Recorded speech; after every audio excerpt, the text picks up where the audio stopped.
Welcome to Podcapers, the official podcast of Place to Hang Your Cape. And this week, there's a Starman. Wait, have I done this before? I feel like we have. Oh, who cares? Let's do it again. We're talking about Star Noir. Cue the music.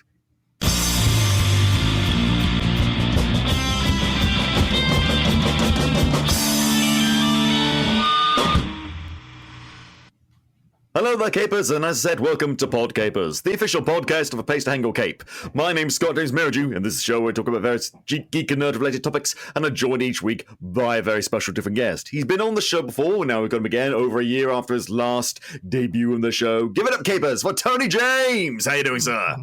Good. Thank you for having me back, actually. Yeah, it's great to have you back. Once again, though, we are going to be talking about Star Noir, your comic, and not as I called it earlier, Swan Noir. Star Noir. I'm a tour guide in my day job, and I've done 4 tours today, so I've basically been talking for a cumulative total of 5 hours straight. Wow, that's a lot of voice chatter. is a little bit rough. As if to demonstrate, my voice is a little bit rough. Excuse me, while I have a little drink of my vodka. I'm joking. It's gin. There you go. So sorry about that. I'm not the best commissioner. But I definitely do still want to talk about Star Noir and all the good stuff, because it's been a year since we last talked about it, and there's been some progress. Yes, a lot of progress. We funded the first book. We made the first book. Everyone got mailed physical copies, and now we're about to launch the second book. Yeah, we're going to talk about it all over again, and it's going to be an awful lot of fun. But those of you who maybe haven't seen the previous episode, haven't listened to the previous episode, or just want a refresher, Tony, tell us about yourself. What's your relationship with your parents like? My relationship with my parents is good. Okay. I live here in Queens, New York City, Spider-Man country. I was just about to say that, damn it.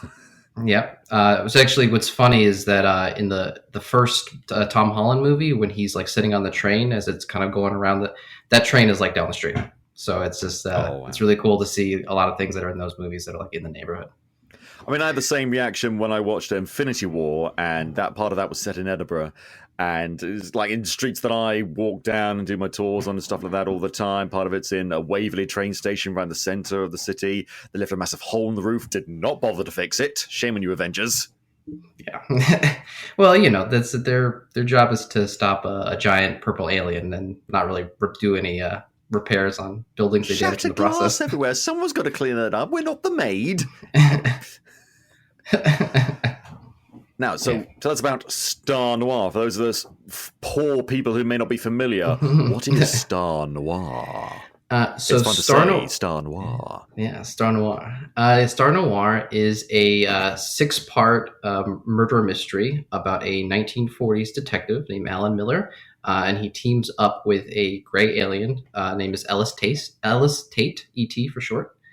There's a ship. I hate how much I love that. I love that. And there's a shapeshifter who kills a young traffic detective, and it kind of kicks off this murder mystery in which the Alan and the alien they try to figure out who the shapeshifter is, because the shapeshifter is one of Alan's colleagues at the Central Police Station. Yeah, and it is really giving up. The first book, I think it's safe to say, it's a lot of setup.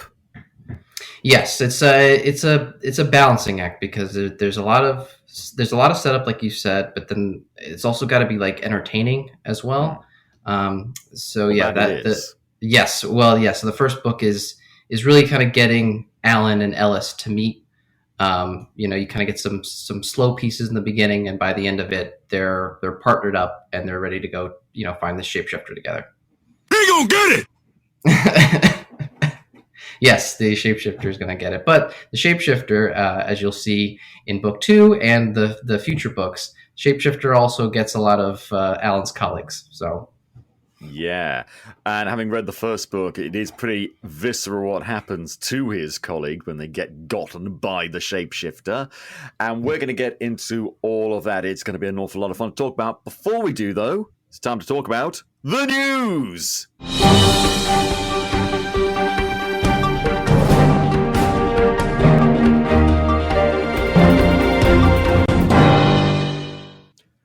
Okay, Tony, you've got a choice. Do you want important but good news, less important, kind of silly but also kind of sad news, or just plain sad news? The first one. Okay, the writer's strike is over. While Screen Actors Guild strikes are still ongoing, they've reached a really great compromise with the studios, and it looks like things are on the up and up because, and I love this, the studios agree to stuff that they said right from the outset they would never agree to. That was never on the table.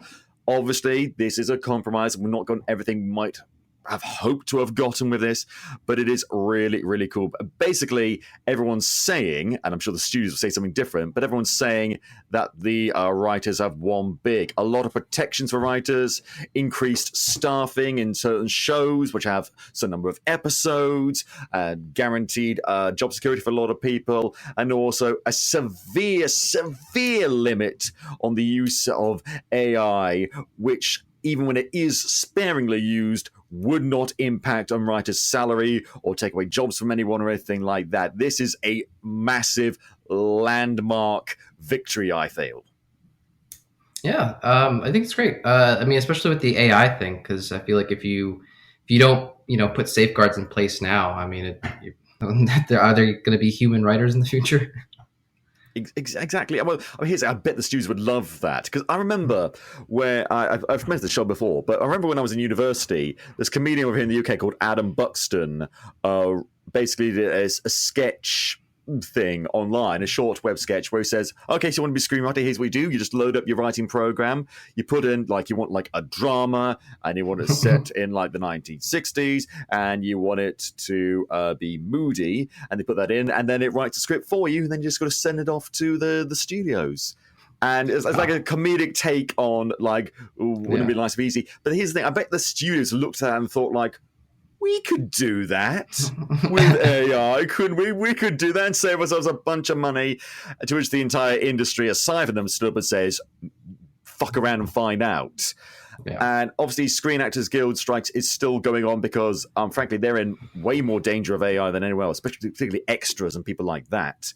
And so that's still ongoing, but this victory will hopefully embolden them to push forward for more equitable, fair treatment from the studios. And I'm feeling just positive enough to dare to hope that we may get that.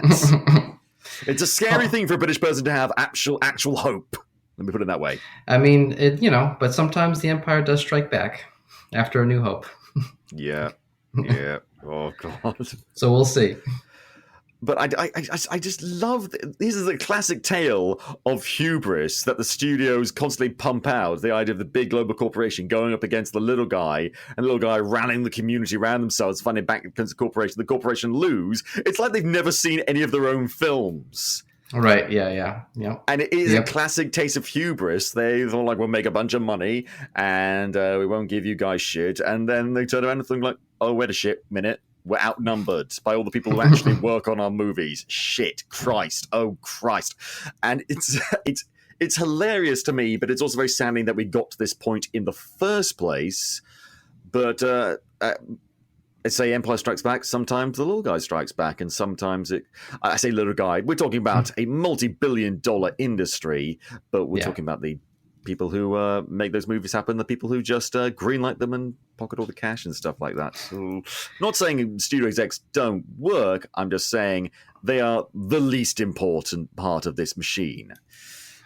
Yeah, and I mean, the artists, the people who make the actual content, I mean, they're super important. Yeah.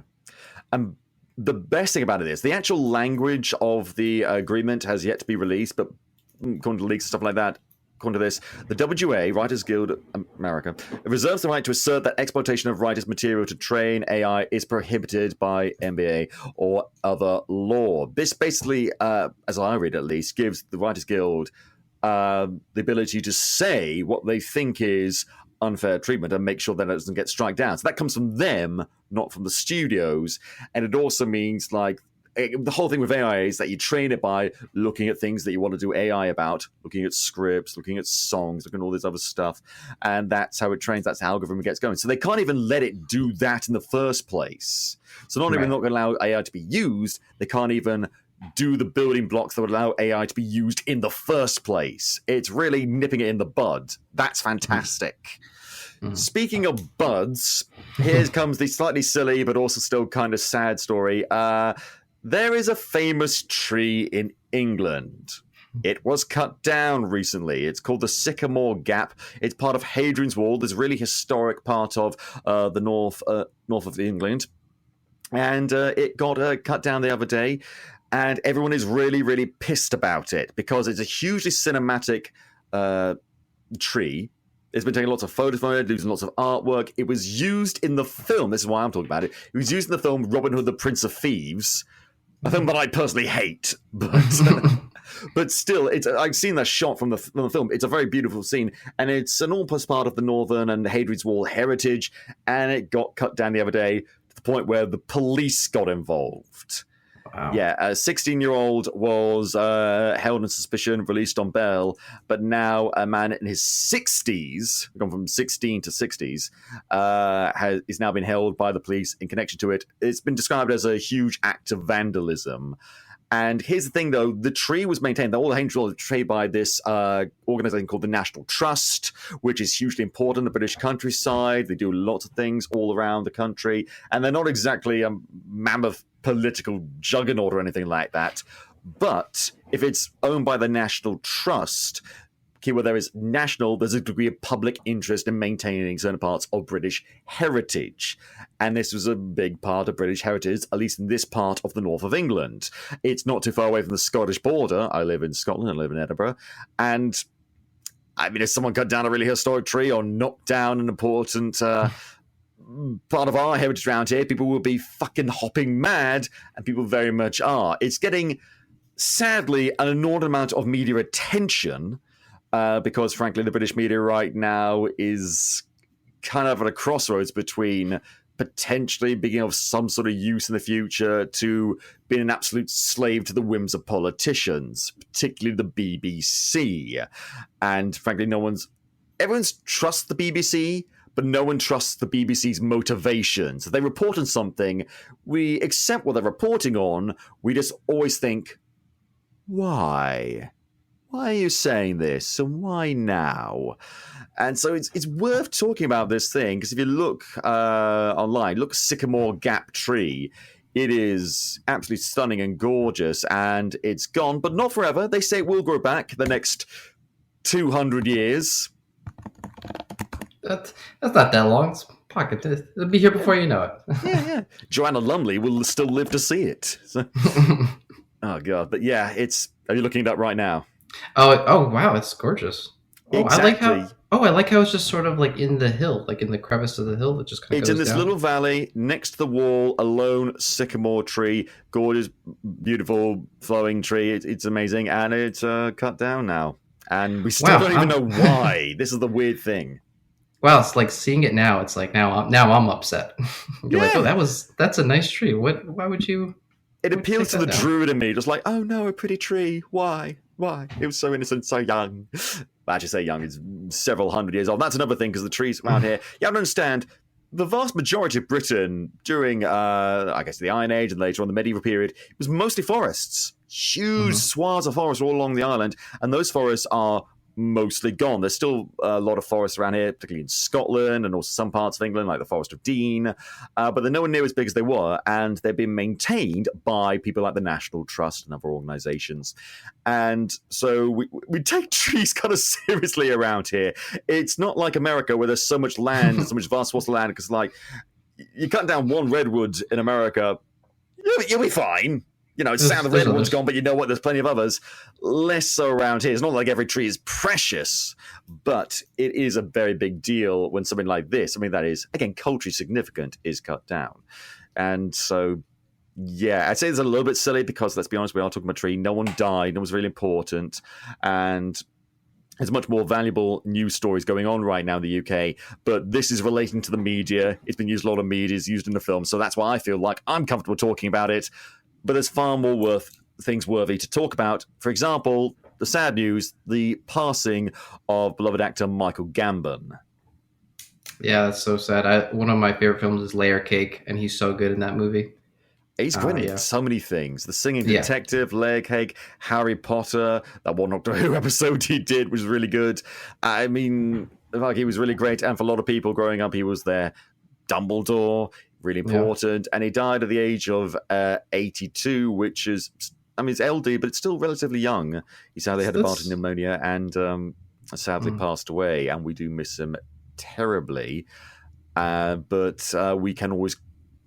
One thing I find comfort with actors is you can always go back and look at their material, look at their films, and in a sense, they are immortal in that regard. And he has become immortal through his films. And even if it's just in our head, and is it in your head? Is it real? Of course it's real. Yeah. Of course it's in your head. Why should it mean it's not real? That's the line. I fucking fucked it up. He does it much better than I do, frankly. Yeah, it's just like when Alan Rickman passed, like that was tough too. But then you get to go back and see all of his great movies as well. But yeah, I loved him in Layer Cake. That was such a great performance by him in that movie. I mean, everyone knows Dumbledore, but if you've not seen Layer Cake, that's a good performance by him. Well, Dumbledore was the first thing I ever saw him in, and then I started watching other films, like Layer Cake, like so many other things, and it was weird seeing without the beard, but that thing is, it's such a range of performances, such a different sort of... He really inhabited a character, and it's a truly transformative actor. Really, really fascinating. And even in smaller roles, like you say, The King's Speech, where he was in just a couple of scenes, still really left your mark. And because that's the nature of his presence as an actor. And obviously, us as fans of his work, our feelings don't matter nearly as much compared to that of his family and his friends. Our thoughts obviously go out to them. So it's very sad, but rest in peace, Michael Gambon. On that note, we're going to go into all the stuff about Star Noir and talk about some really cool stuff. Before we do, here are some ads. Check them out.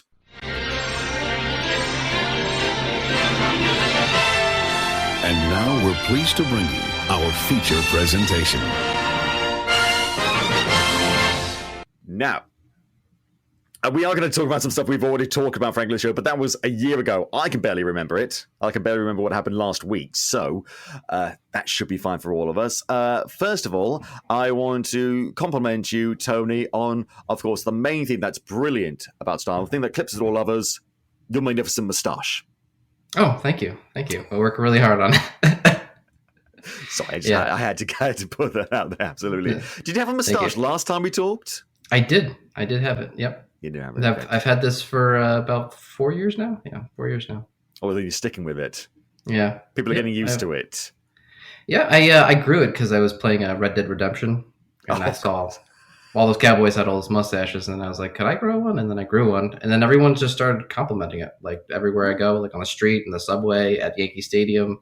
Like, yeah. So I was like, all right, well, people like seeing it, so I'll keep it. Let me tell you something. You do really well in the British Army in the 1800s.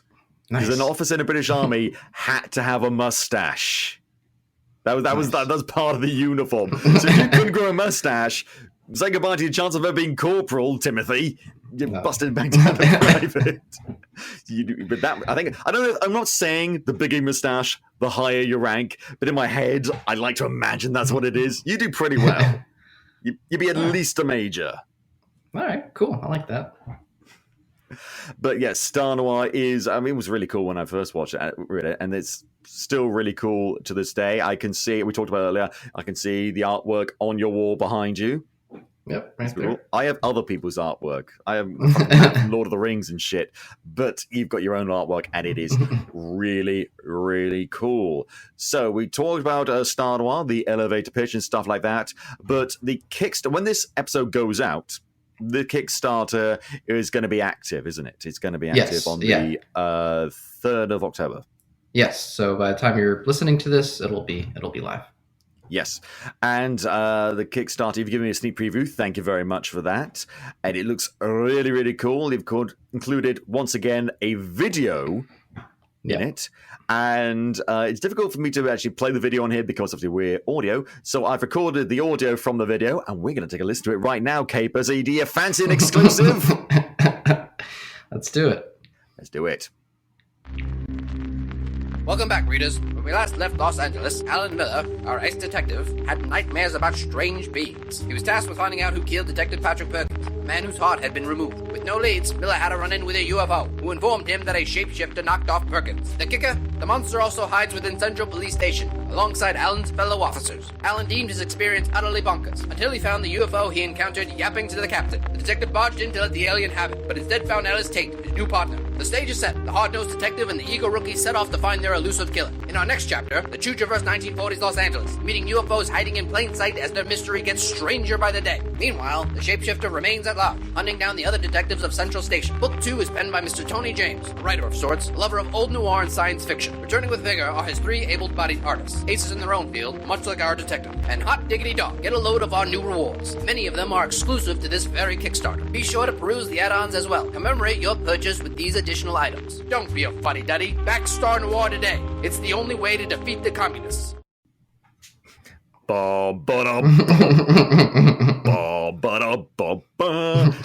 was Dragnet 40s or 50s? I can't remember. I think Dragnet is 70s. I think it's later than really? that. Oh, yeah. Oh, I thought this doesn't sound very 70s. Yeah, that is really good. I love that classic. The only way to defeat the commies. I can only do that voice when I'm holding one side of my nose. Otherwise, I can't say. And the only way to defeat the commies. Only way to defeat the commies. Reds under the bend. Yeah, when I do that voice, it's really exhausting. Like I was in like a full blown like sweat, like recording that audio. I was going to ask who recorded the audio, but it is because like when I'm doing it, I'm very animated. I'm like so I can get the right inflections. So I'm very like expressive, moving around, and then I'm like, whew, like really hot. Gotta towel down. You're telling me. I know. You should have got me to do it. I'd have happily done it. Well, on the next one, when you do on the third one, you can jump in. Absolutely. Yeah. I want to give myself some sort of credence as some kind of voice actor, having done like one bit of audio recognition software once years ago. Got paid like 10 quid for it. Oh. I mean, it's really cool. I love thematic sort of thing because it is very easy. Not very easy, but it's relatively simple enough to sit in front of a camera and say, "Hi, this is me. This is my comic," and that's great. That's effective. But you went on an extra thematic level. Yeah, because the internet loves showmanship. So any way to make it entertaining. To the internet. Yes. So any way I can make it entertaining, I want to do that. That's what I inject into everything that we do is just try to make it as entertaining as possible, whether you're actually reading the book or you're watching like a 10-second reel, showcasing the book. Just make something engaging to watch or read. Well, you succeeded in that. It is, it's really cool. I mean, I guess if I had to sum up the first book in one word, it would be immersive. He's extremely... Because here's the thing. A lot of creators, with the best will in the world, they go overboard in the noir style and stuff like that, and it makes it cliched, we say. Whereas you hit the sweet spot because it is recognizably noir. It is very noir in its case. I mean, frankly, I'm not saying this out loud, but I'm thinking that you may have lifted some scenes straight from LA Noir. Oh yeah, for sure. When we were designing the city and all the buildings and stuff, one of the big references that we would use are the buildings that are in the video game, because Google Images only really takes you so far. So sometimes when it's like, well, I need a bridge. I need to get a view of this bridge from a specific angle so we can kind of draw it properly. Would go into the game, take screenshots, and then send it to the artist, and they would work from that while working with the historical photos as well. So sort of a combination of history and LA Noir. Well, that's a good way to doing it because you want to be evocative of the time period, but you also want to be evocative of the genre. And this is what I mean by being immersive, because it's not overly focused on making it dripping with noir. It makes it naturalistically noir. It Yeah. works. It's that sweet spot where you believe this is a real place with real people, and yet it is unmistakably of that genre, of that subgenre. And I love that subgenre, frankly. It's Yeah. really cool. I've not seen a lot of noir stuff recently. I think a lot of people have been sort of drifting away from it for a little while, which is fine, that happens. But it's nice to return to it occasionally in stuff like this, and it's really cool. Yeah, I mean, it's noir is tough in the Marvel era. You know, there's not a lot of flying superheroes in this one, or I know, I get it, Yeah. I do. But here's the thing: I'm still a Marvel apologist because I don't think I've done enough bad stuff for, frankly, even me to be called an apologist. Frankly, Marvel can be really, really great when they do try and buck their own trends so much. When they try and have slightly different styles. Want a good example? Look at Werewolf by Night. I have not watched it yet, but I'll watch it. Oh, you'd love it. Yeah. You love it. It's so, again, it's very atmospheric. It's very evocative of like the classic Universal monster movies, a little bit of Hammer horror thrown in as well. It is really, really cool and great acting. It's just a short film, but it's so. I mean, I'm not a big horror guy, but I love those films. I love the classic Universal monster movies. And it's, again, really evocative of that. Classic genre piece, centered in that sort of style without being cliched. And even throwing a few new things in there for returning Marvel fans and stuff like that. And it's good. So they can do it. They can do it. Don't say like the word of Marvel, you couldn't do this. You can, and they have. They even did that to some degree in like the Daredevil TV series. To varying degrees, again. But besides that, again, it's just nice to go back to the thing. I love send-ups of genres. I love homages. I even love the occasional parody or satire. That can also work very well. But this is very much not a parody. No, it's we're playing it serious, playing it straight. Yeah, and always keeping an air of believability is huge, and that's something that we definitely have throughout the series. And you pick up on the immersion thing. I always really liked this quote by Will Eisner, and he talked about once the reader's attention has been seized, it cannot be allowed to escape. And I really kind of take that to heart and really try to bring you into the detective work that Alan and Ellis are on, where you are actually almost over their shoulder. You're in the room with them. You are solving the mystery along with them. Their aha moments are your aha moments.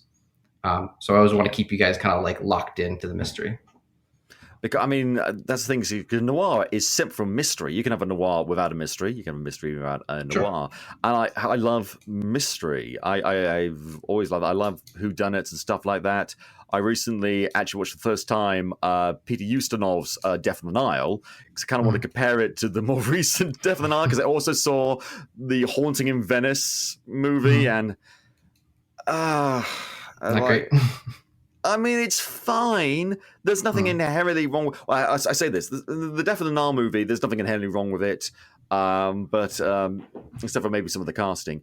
But in the new Haunting in Venice, it's based on the Agatha Christie book Halloween Party. They changed the title, but there's not a lot of focus on the mystery. It's more focused on like, hey, look how cool and atmospheric and cinematographic and how lovely our editing is. And the editing is not great. The editing is frenetic to the point where it seems like characters are teleporting from one room to another. The editing is actually really fucking bad. It's very atmospheric. It's very cool. Frankly, having it on silent with creepy music just playing in the background, that would be really cool in and of itself, because then like in an old Venetian crumbling building, and it's all really cool. And the cinematography is actually very good. The directing is very good.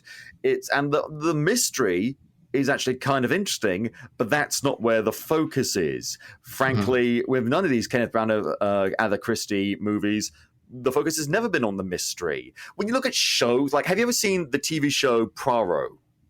No, I've not heard of that.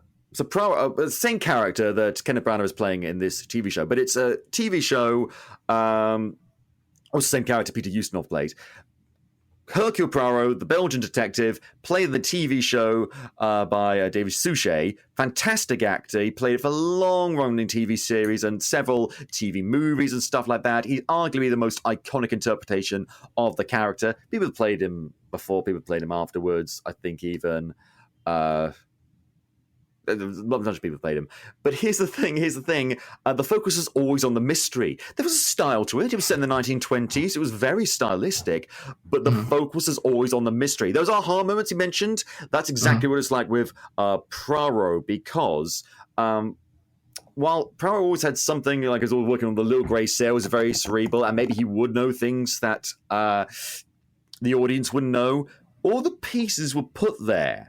Everything that was on the show was, it's not like he suddenly pulled a rabbit out of the hat and say, hey, it was this thing all along because I secretly worked this out off screen. No, everything was on the screen, so you could always work out the mystery alongside Poirot and figure it out, and that was always half the fun. Not so in these new movies, for the most part at least, especially not this last one.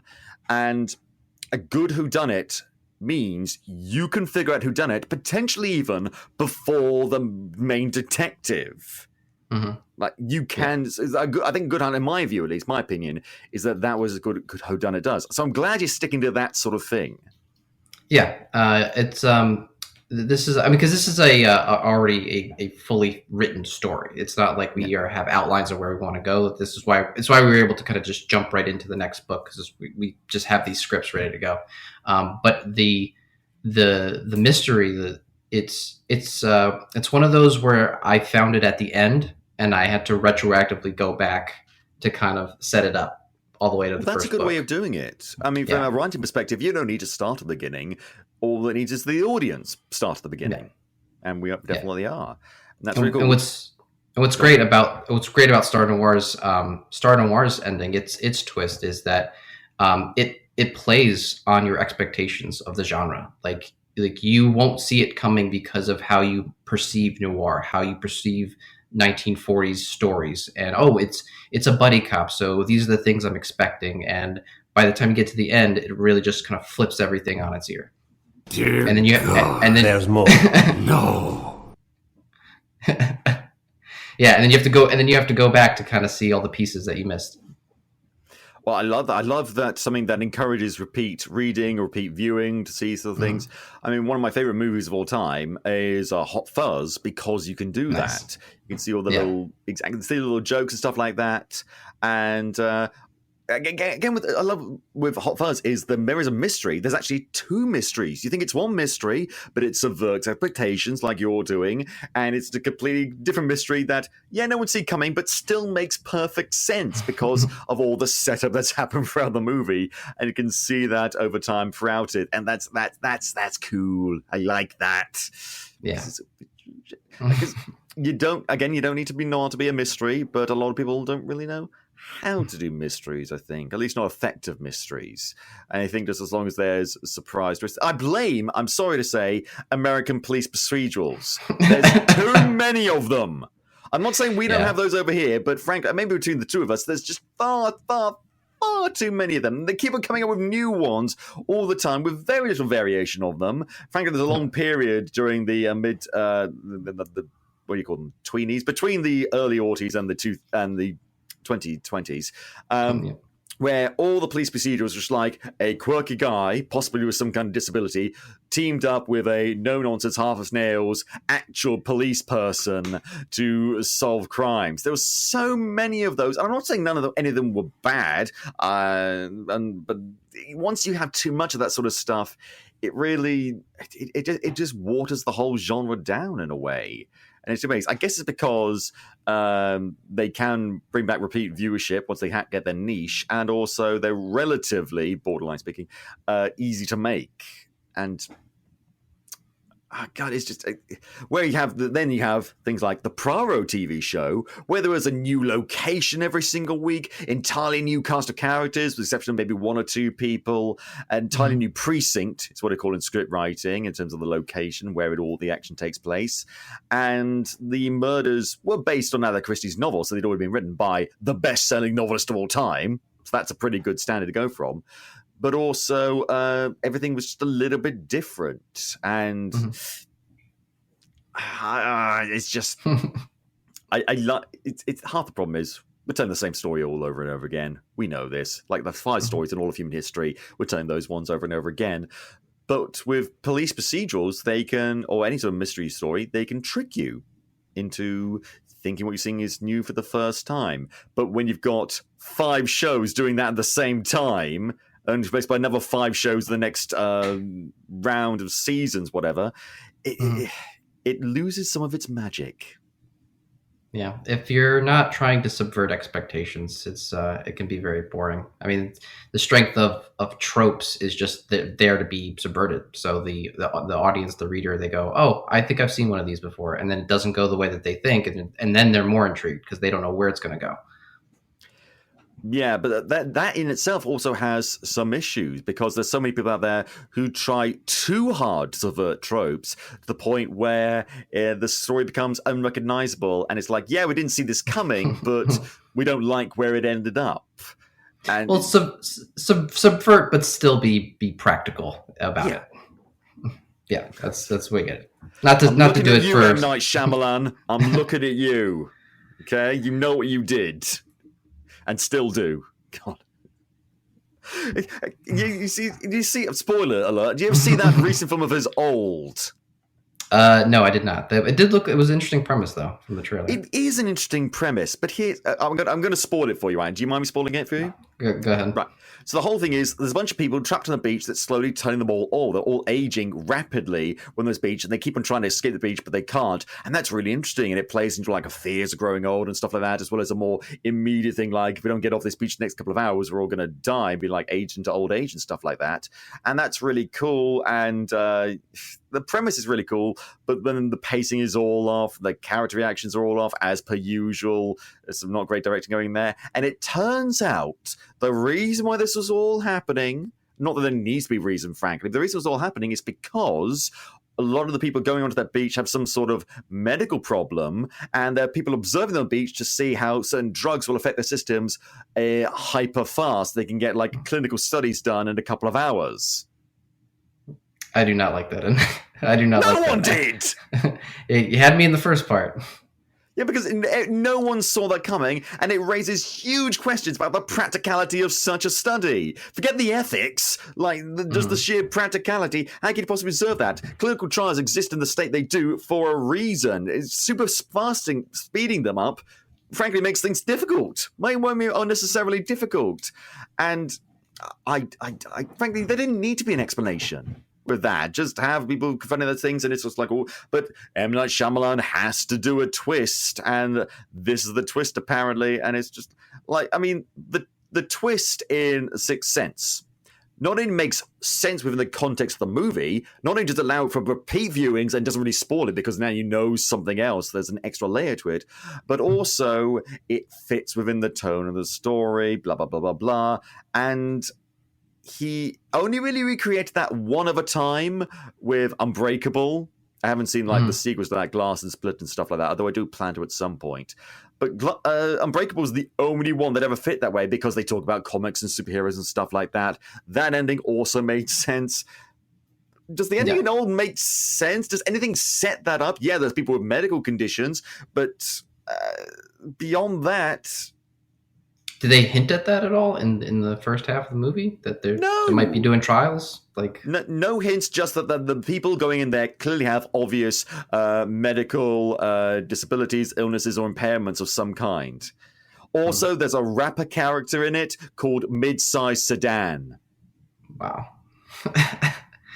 I don't know anything about rap, but I know that's not a rapper name. No. Like calling the rapper Affordable Kia. What the fuck? No, it doesn't work like that. And so there's a balance to be struck there.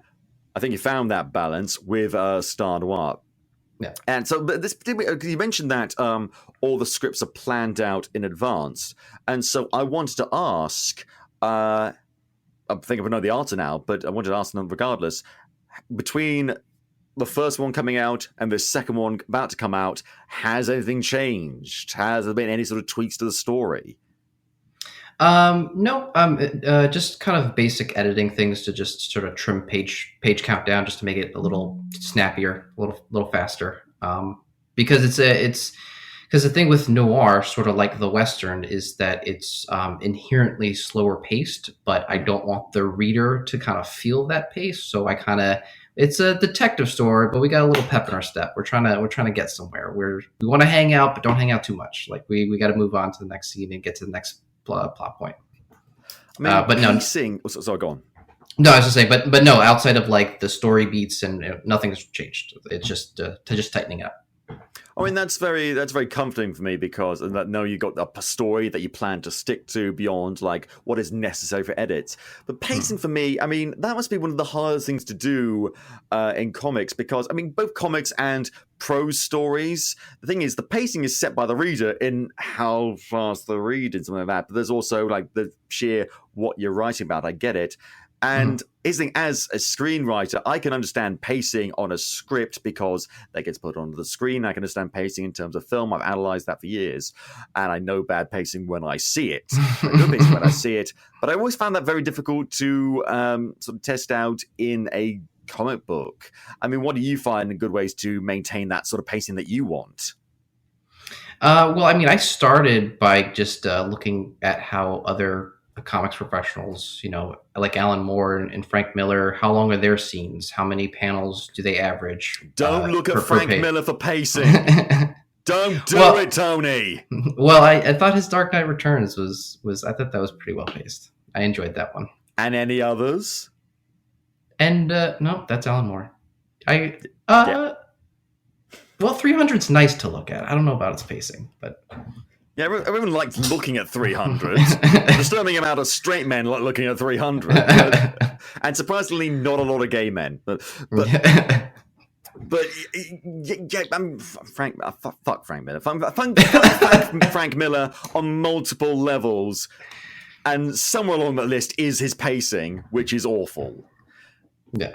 I'm sorry. I mean, I still like the Dark Knight Returns. I still think that was everyone likes the Dark Knight Returns. That's everyone's go-to with Frank Miller. That's fine. I find it weird that you didn't look at Sin City, or did you look at Sin City? No, because when I was looking at inspiration for Star Noir, I really was looking at like old films from the 40s, and just really trying to get the cadence down. They're very quick, short sentences. The kind of rapid fire dialogue and just a lot of the look, the way they kind of carried themselves, and just trying to emulate that on the comics page. But Alan Moore, I also talked about. I mean, he's got a lot of great books, and I think his books are much better paced. I mean, I think I like Watchmen. I even like the pirate inserts that he flips in between. But yeah, it's just really just. Looking at how they do things and just kind of starting there as a sort of framework, and then just kind of feeling it out. Like I'm a New Yorker, so we kind of naturally want to get to something. We don't want to wait. We want to get to where we're going. So whenever I kind of feel myself kind of getting antsy, like, oh, we're still on this conversation. It's like page 4. Is there any way we can have this conversation be done in 2 pages? And just trying to see, without losing any major, plot points or any major beats, just how we tighten it up so we can just move a little bit faster. Well, that's and then also because one of the hardest things for any writer to learn is to be economical in your storytelling and to not have incidental dialogue because you think like, oh, this is great because I'm so great. Everything that flows my brain is pure perfection. But no, you have to edit. You have to trim down because you need to put everything that is functional there.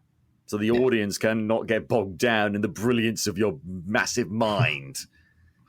Yeah, there's enough flowery dialogue in too many stories where it's just like, all right, I got it. You know how to write. You know how to turn a metaphor. Let's get on to the next thing. Or worse, just repeating yourself over and over again, Frank Miller. I can't. Man, you do not like Frank. No, I will explain all my problems with Frank Miller in just a second after we have some more ads. Check him out.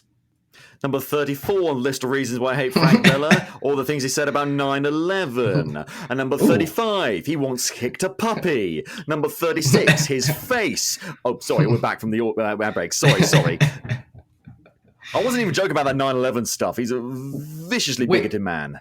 Wait, what did you say about 9/11? I never heard of that. Okay, so he did. Oh God, this is a story. He wanted to do a Batman comic about 9/11, or more specifically, the reaction to people beyond 9/11. Basically, he wanted to write this horribly racist, characterized Islamophobic piece of shit involving Batman and Catwoman stopping terrorists. And DC, for a surprisingly smart move for DC, said, "No, you weirdo." And so he said, fuck it. And he basically redrew Batman to be this brand new character, redrew Catwoman to be this brand new character, and published it himself as is. And it is, I can't remember exactly what it's called because frankly I've tried to burn its images from my mind. It is a vile piece of shit. And not just in terms of like the horrific content, but just in terms of the writing and the artwork and shit like that. And he said some horrible things after that. I think here's the thing. A lot of people said, oh, Alan Moore was kind of crazy. And that craziness worked for him in the 80s when he was writing Daredevil. In the 90s, he was doing like Sin City. But then 9/11 happened. And whilst America was collectively losing its tiny little mind, he truly lost his tiny little mind and has not found it since. And that's when his writing style started to decline severely. That's when his tropes beforehand that was seen as being like, maybe this is a little bit sexist, maybe this is playing a little bit towards the edge, suddenly became full-blown, like, almost pornography. And he he made his views very clear in multiple formats and multiple pieces of media, and he's just a nasty, bigoted piece of shit. And yet he still kept on getting writing gigs. I mean, if you ever read the script he wrote for All-Star Batman and Robin, like that comic's a piece of shit in general, but you see the way he writes about women. It's kind of hard to read, frankly. I don't know. It is very hard to read. I mean, that book, Robin just suffers straight up child abuse. Like that. That book is so crazy. I mean, Jim Lee's art is great. It's really nice to look at. But yeah, that story is really bonkers. He was very, very specific in his direction to Jim Lee in the script about what he wanted from characters like Vicky Vale. It was kind of gross. Just the general description and stuff, and the whole some violent stuff, sexual stuff is very weird. That's scary stuff. Hey, should we be worried about the kids in the audience? No, it's all right. This is culture. I love the Muppets. No. Yeah, I brain wiped my mind purely just through watching. I have to watch the Muppets every time I see something remotely related to Frank Miller. And the problem with Frank Miller is we've mentioned multiple times about how it's nice to go back and reread some stuff. Unfortunately, Frank Miller's current stuff has retroactively made a lot of his previous stuff kind of ruined for me. Like, there's a lot of good stuff, a lot of great stuff with Daredevil and Sin City, I guess 300 to a certain extent, stuff like that. But then you go back and you see the foundations, the building blocks for the utter colossal cunt he would become in future. It's so annoying. It's like hearing it's like if you read Hitler's teacher parent conferences at school or something. Just like, this seems okay at first glance, but knowing what I know now, there's problems arising. Oh no. And I'm wondering if is that like my own like perspective being put on his previous work that wasn't there before, or was he just always a malignant piece of shit and it just took a while for him to develop into a supreme malignant shit beam, the perfect ubermensch malignant shit? I don't know. So sorry. I'm sorry. I mean, it's not like he's, my idol that I worship. It's just he's, when you're trying to make a great comic book, I don't think you could do worse by like starting with him and Alan Moore and Grant Morrison just kind of as a building block. I mean, I agree. Yeah, there are worse you could go with. Purely for inspiration in terms of aesthetics and stuff like that, go for it. In terms of actual content, maybe skip it. But that's enough about Alan Moore, frankly, because I don't want to talk about him. I want to talk about their stuff. And speaking of which, our art, I fucking love the art in Star Noir. Let's talk about the artist. Pablo Debonis. He is from Argentina. So I linked up with him on Facebook. And I think what works with us when you're when you're writing a comic book, you're writing for the artist. So it's sort of your vision is sort of refiltered through how they want to do the layouts and stuff. So, but I think what works with us is that the vision that I have for each of these pages, he goes ahead and he draws something that is very close to what I was thinking about. I pitch him a vibe. I want this moody backyard alien encounter with the alien ship. I want it to be just barely visible, like it's almost kind of like glowing in the darkness. You can kind of see it, and he's just able to capture that, and he kind of does it in such a big dynamic way. And then the colors, Vinicius Townsend, he's from Brazil. He just comes up with this very vintage kind of look. Like all the colors just kind of it feels like dated, but in like the best way though. It's like it's vibrant and not at the same time in the best way, and that's a terrible analysis. It's like a thing, but not. Yeah, it just has a really vintage style that I think really complements Pablo's art as well. And I can't forget about Marco Ventura, the letterer on this book.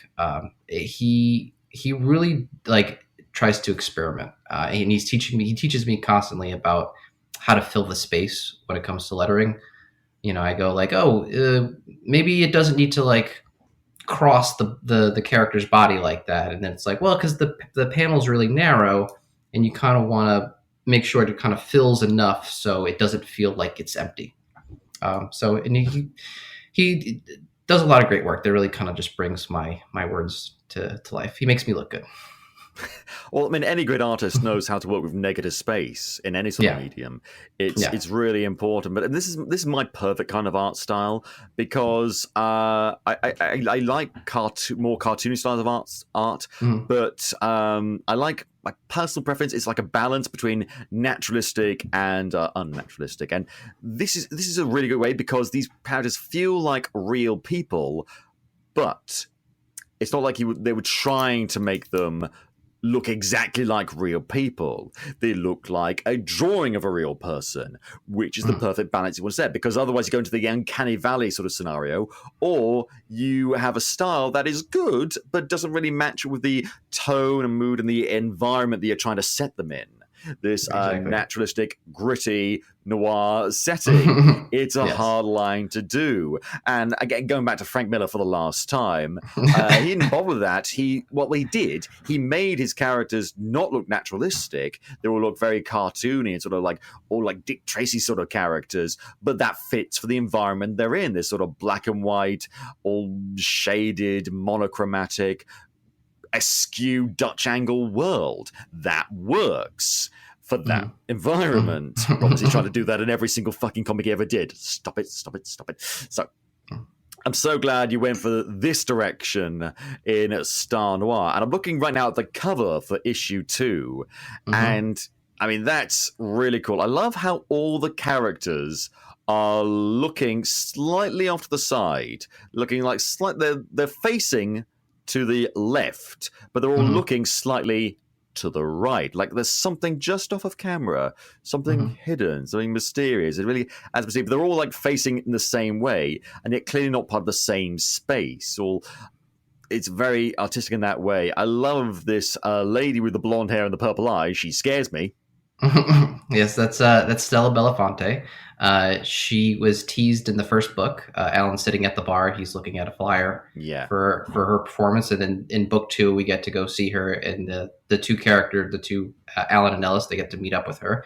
And there is a reason why her eyes are the way that they are. She's part Targaryen. No. Yeah. But what's interesting about book 2 is that Alan, being the kind of cynical detective, when book 2 starts, he's still trying to kind of explain away what's happening. I'm not really seeing aliens. This is all crazy. But then a couple of things happen, including meeting Stella, that kind of give him some in-your-face hard evidence that's like, nope, this is real. I'm not going crazy. Everything's and it really just raises the stakes of the mystery overall. Well, I mean, I love that because too often lots of media when a character introduces something otherworldly or seemingly unnatural they knew about it, they often react in very poor ways, either immediately accepting it or refusing to believe it for a naught amount of time. And the truth is, human psychology is actually much simpler in this regard, because the human brain, when it sees something like that, like an alien, will immediately reject it and not accept it, the point of almost disassociation at first, but then quick repeated exposure will mean the human brain adapts very, very quickly and accepts reality, and then normal functioning resumes. It's surprising how quickly it takes us to compensate for that sort of thing. Yes, there's an initial rejection, absolutely, but I think my favorite author of all time is Neil Gaiman. I love Neil Gaiman. Love Neil. If I have one criticism about his stories, it's that characters often don't react to things that are meant to be otherworldly in any sort of naturalistic way. That's why I couldn't get through American Gods, because this guy's seeing all these different gods around the place, and it's like, huh. Or no reaction at all. That could be kind of a funny reaction. Not even reactions like that. It's just like, have a human emotion, man. I know you got a weird ass name and your girlfriend just died, but come on. It's very, very annoying. That's unfortunately prevalent in quite a few of his stories. That's why I most like his stories where the main character, Pivik, is otherworldly, and so that doesn't really matter. You don't need to get that sort of reaction. Which makes me wonder, what kind of story would this be if it was done from the perspective of Ellis rather than Alan? There would be a lot less explaining, and it would probably lean more sci-fi. Why we call it Star Noir is it's just a perfect balance between sci-fi and noir, and it's not.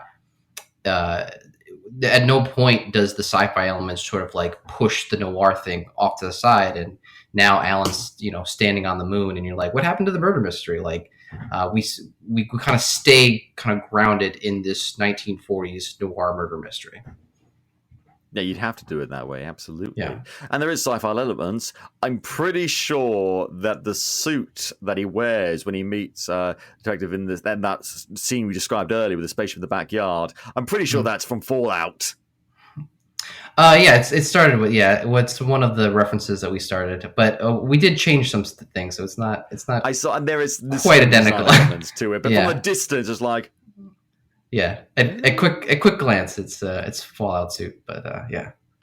Yeah, you see him in the tight suit, snug in all the right places. Oh no, he's hot! Kel loves SpongeBob.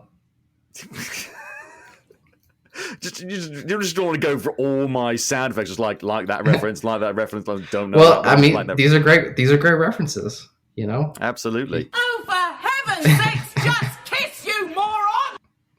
Ooh, what's that one? That sounds like a British comedy You show. knew you wouldn't get that one. That is from beloved British sitcom The Vicar of Dibley, featuring Dawn French. That is, honestly, you want a recommendation for a great British comedy? Watch that, because everyone talks about Blackadder and Monty Python and maybe a little bit of Red Dwarf. No one mentions Vicar of Dibley in America, and you really should. Wait, how do you spell that? The Vicar of Dibley. Oh, the Vicar. There was an American remake attempt featuring, I think, Kirstie Alley.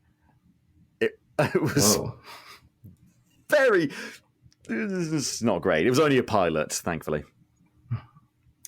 Yeah, I love British television.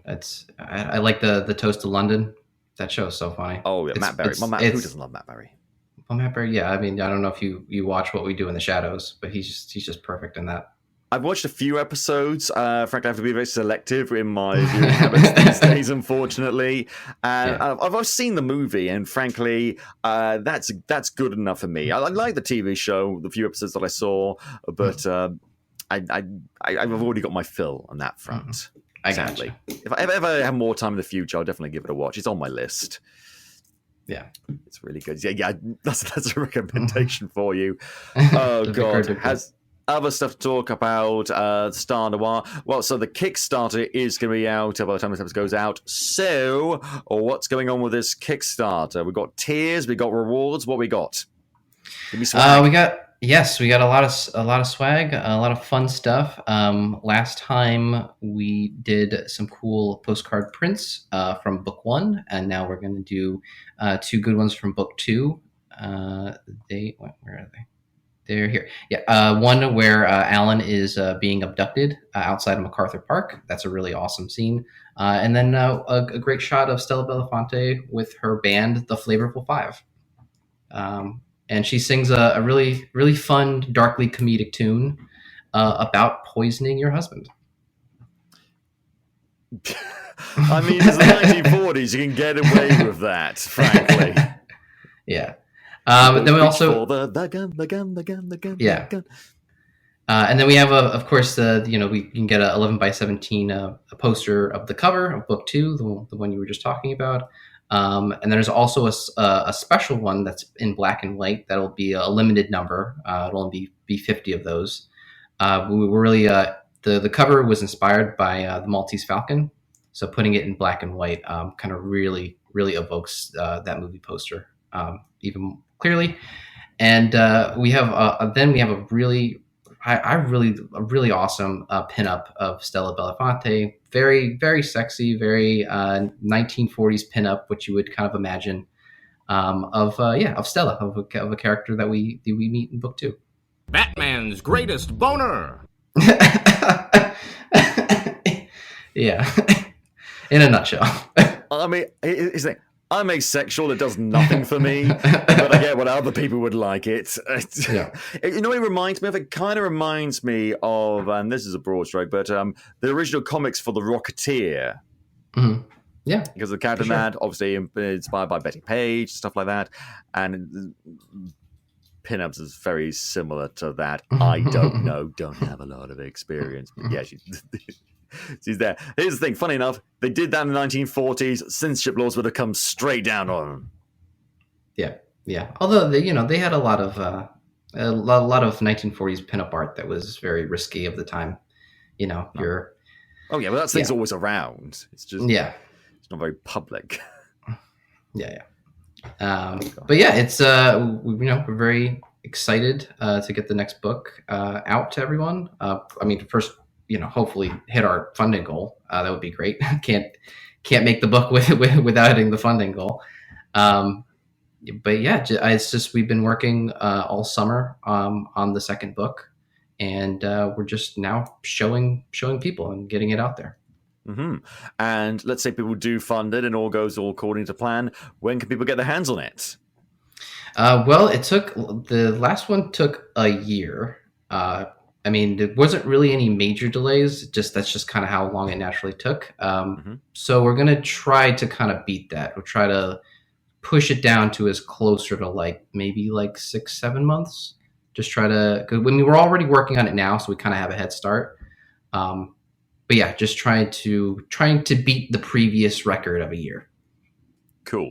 Well, it's good to set yourself challenges. And I love all the tier names because they're clearly references to some bits from the LA Noir video game, the consoles car, stuff like that, which has pretty much become a meme by this point. Like Cole Phelps is asking the most inappropriate question, and that's apparently the right question to ask. Yes, yeah. I can't tell you how much I fail at that game. I can write a good detective mystery. I don't know if I'm good at just reading people when they're lying. In fairness, the game does make it very obvious whether someone's lying because someone's just lying, would I lie? Mug. Are you lying or not?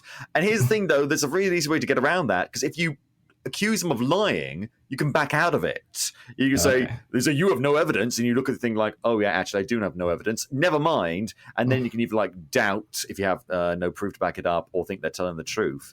But if you think they're telling the truth or just simply doubt them, there's no way to back out from that. You can't say, well, that seems right. Well, thank you. You can't say, no, wait a minute, hang on a second. No, that doesn't make any sense.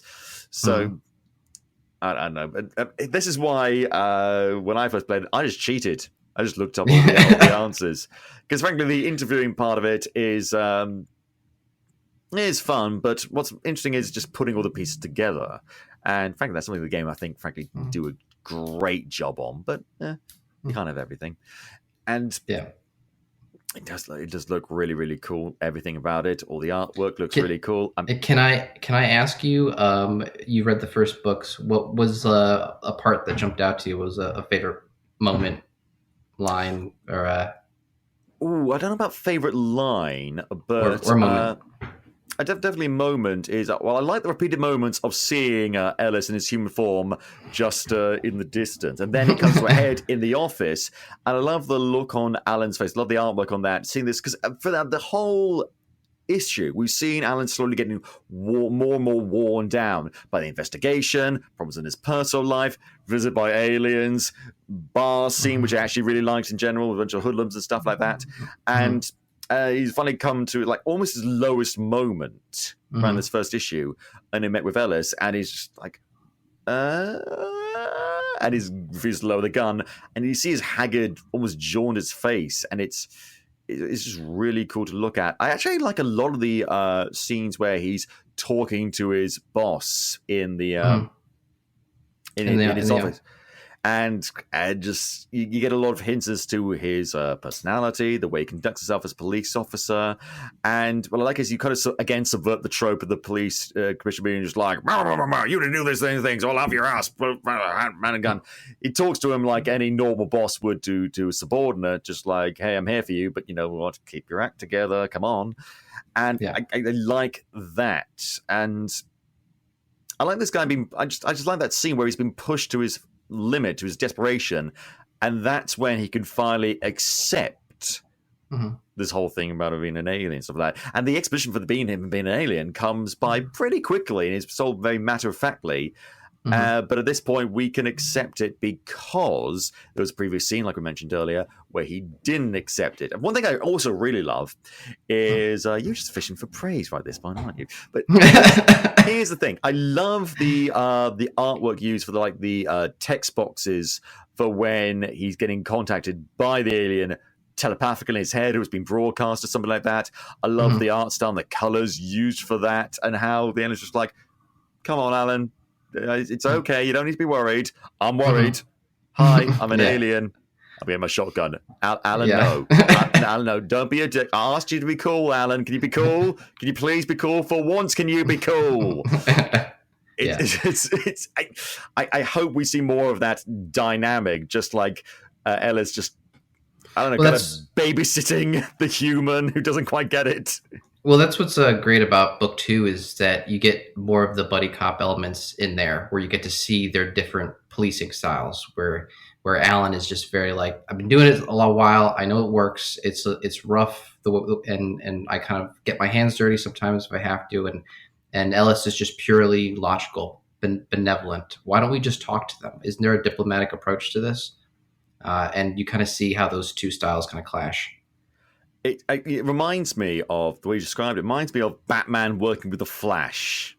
And not like sarcastic Flash, just like normal, everyday Flash. You know, that thing that Ezra Miller wasn't?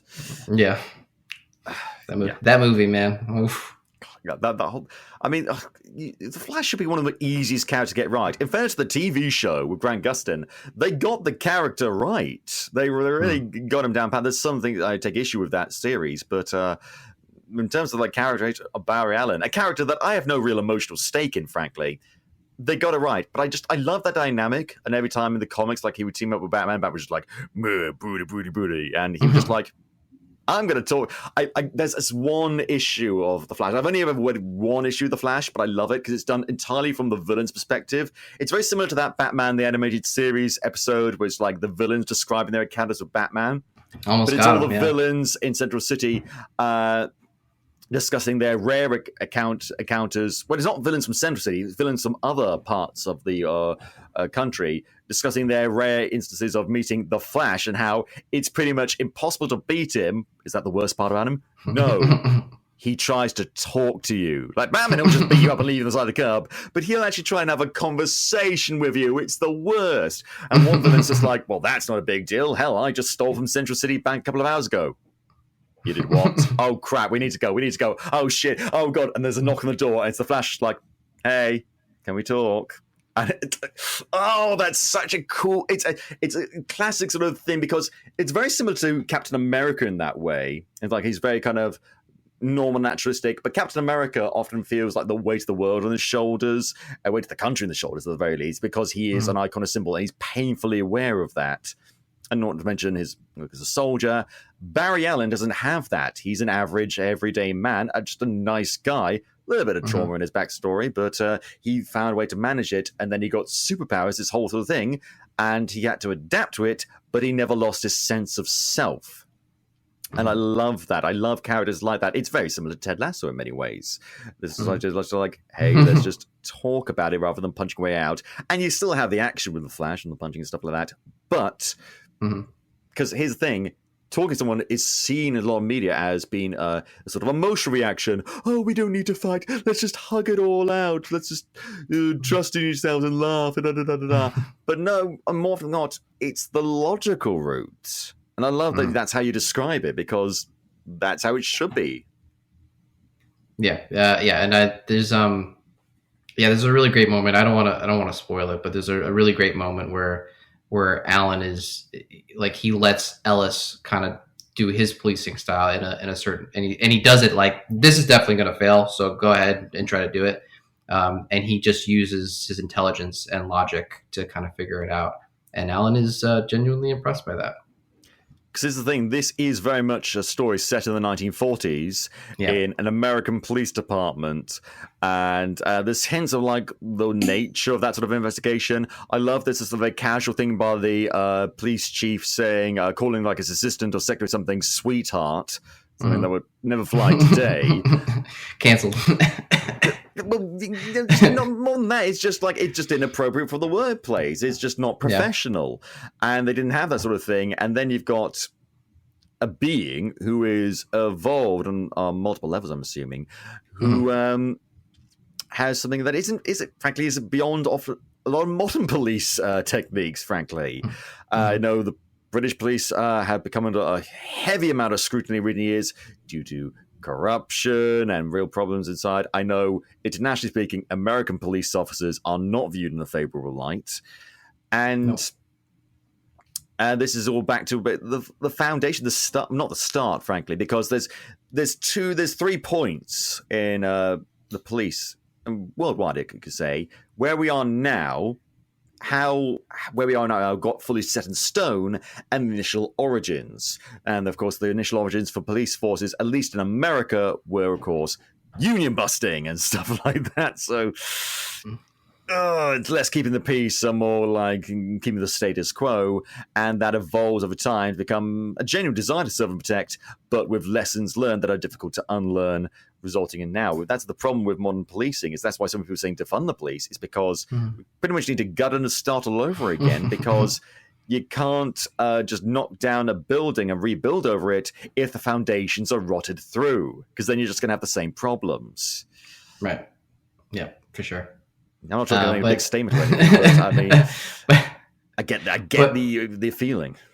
But I mean, the way that the policing is in Star Noir, it's very of the time. If you've seen any old Hollywood movies from that era, and if you've seen any of those detectives, he very much works like Humphrey Bogart does.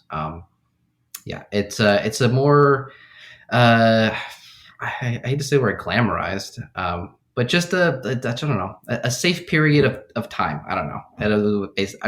We're horrified now by policing, but the horrors of policing in the 40s is not something I'm trying to evoke. It's just an aspect of the character.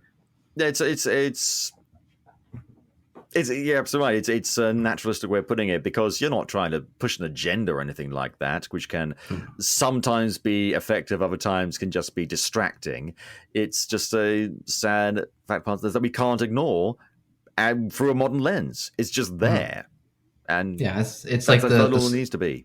It's like the sweetheart line. It works because if it's of the time. But if this was set in modern day, you'd be like, "Hey, Tony, what's up with that line? Like, why is that in there?" Yeah, and there's no character like in the comics saying, "Oh, why would you say that sort of thing?" with a modern perspective on it, because that perspective, if it existed at the time, wasn't talked about and wasn't given enough freedom really to fully go into. And I want to talk about a couple of last things about Star Noir, all that great stuff. Before we do, here's a last round of ads. Check them out. So what I love about this Kickstarter is you put it all out there. You put in the extras, you put in behind the scenes stuff, but also you put in direct pages from the book. Here's what we've done so far. Here's what's going to happen in the future, so people can get a sense. So people can see, like, this looks intriguing. I want to see more. Because most comic Kickstarters, this one we do have in this show, are fastidious in showing their stuff, but they do that to various different levels. And you've really gone out there showing, like, putting it all out, all cards on the table. Yeah, that's a great way to describe it. I don't want to leave a mystery as to the quality of the story, and I really just want to show you guys that, hey, this is a thing that we've worked really hard on, and it's really well thought out. There's a full vision here. That's why I keep saying that there aren't outlines for the next issues. Like, those are full scripts, like ready to be drawn. So I. Showing full, complete art with letters and everything is just trying to be as upfront as possible. I mean, this is what I love about the independent comic scene, is that it allows for full viewing of creative visions.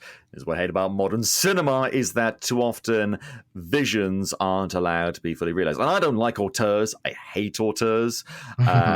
But I do love it when there's a clear creative vision. It's not watered down through studio mandates and focus groups and all that other bullshit. And you can see the clear creative vision here. It looks so evocative of things we've seen before, but also it seems so uniquely you and interesting, and it looks really cool. I like the club scene you're talking about that we were talking about earlier. That's it, because it's so difficult. It's so difficult to visualize music on the page. Yes, the staging you've done here is fantastic.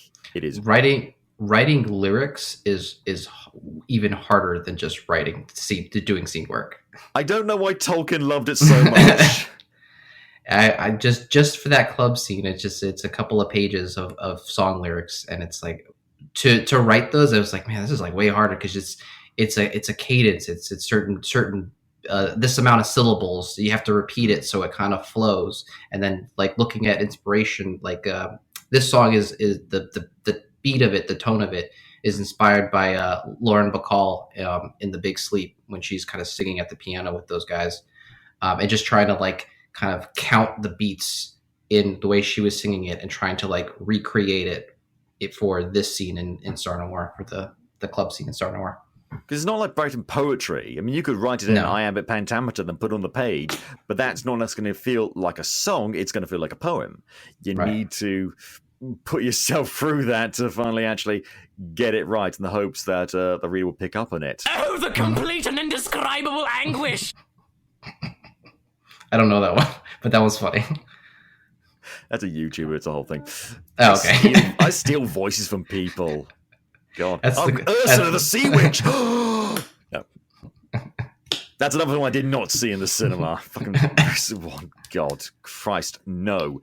Anyway. So this is really cool. Kickstarter's going live pretty soon. What I love about this is that you can read the first 9 pages of the first book. And having read the entirety of the first book, I highly, highly, highly recommend it. Yeah, so when you go to the campaign page, right there at the top, you're gonna be taken to a link to read a PDF of the first 9 pages of book 1. So you get a good sense of the story, the art, everything, and it should definitely win you over in those 9 pages. Because if I can't win you over in 9 pages, is it even that good?